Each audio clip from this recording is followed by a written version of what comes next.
जय हिंद। इस वीडियो में हम लोग जानेंगे ट्रांसलेशन के बारे में और ये जानेंगे कि जैसे अ, हम लोग अक्सर बोला करते हैं कि बेकार है, वहाँ जाना बेकार है, पढ़ना बेकार है, खेलना बेकार है। इस तरह के जो सेंटेंसेस होते हैं इसको कैसे बनाएंगे, तो आइए देखते हैं इसको स्ट्रक्चर के माध्यम से।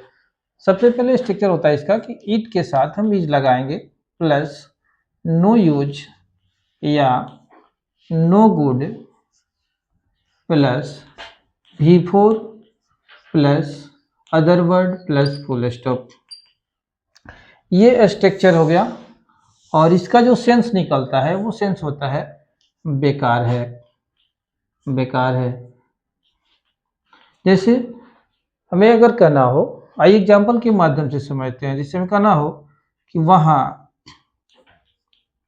जाना बेकार है, जाना बेकार है, वहाँ जाना बेकार है। इस तरह के सेंटेंस को बनाने के लिए बिल्कुल आसान तरीका है। देखिए, पहले सबसे पहले ईट लगाएंगे, ईट के साथ इज लग जाएगा। यहाँ नो यूज और नो गुड दो दिया है। यहाँ नो यूज अगर यूज करते हैं तो नो गुड का यूज नहीं करेंगे, यानी दोनों में से किसी एक का यूज करेंगे। अगर नो यूज यूज करते हैं तो नो गुड नहीं करना है। अब यहाँ हम क्या करेंगे कि नो यूज का यूज कर देंगे। यहाँ हो जाएगा कि इट इज नो यूज। अब वहां जाना का इंग्लिश क्या हो जाएगा, गोइंग देयर, क्योंकि यहाँ V4 का इस्तेमाल होगा, यानी गोइंग देयर कहेंगे।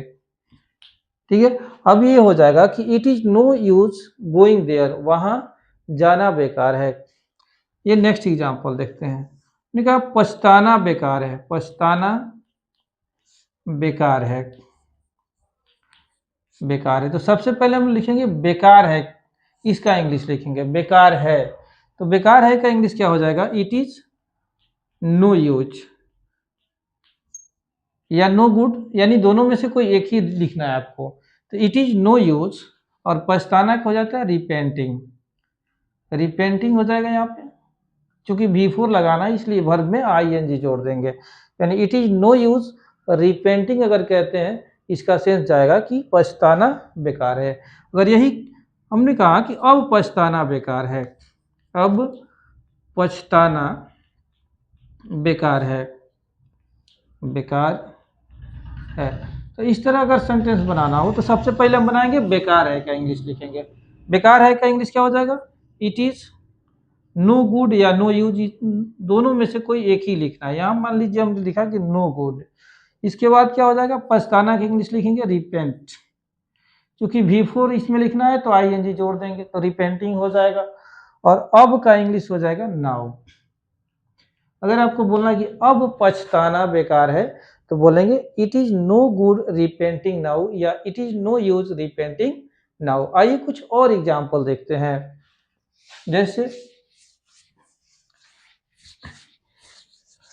जैसे यहाँ पे हमने कहा कि खेलना बेकार है, खेलना बेकार है,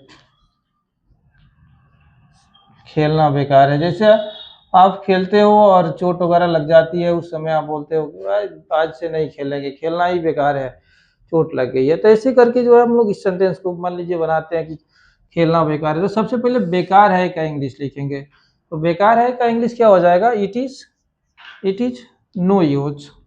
इट इज नो यूज का मतलब हो जाएगा बेकार है। अब खेलना, यानी खेलना यहाँ लिखेंगे प्ले, चूंकि स्ट्रक्चर कह रहा है कि V4 लगाना है, यानी वर्ब में ING जोड़ देंगे तो क्या हो जाएगा, it is no use playing. इसका मतलब होगा कि खेलना बेकार है। ऐसे करके हम लोग जो है बहुत से सेंटेंस बना सकते हैं। जैसे दौड़ना बेकार है, गाड़ी चलाना बेकार है, शराब पीना बेकार है। ऐसे करके हम बहुत से सेंटेंस को बना सकते हैं। अगर ये वीडियो आपको अच्छी लगी हो तो मेरे वीडियो को लाइक करें, शेयर करें और सब्सक्राइब करें। Thank you very much.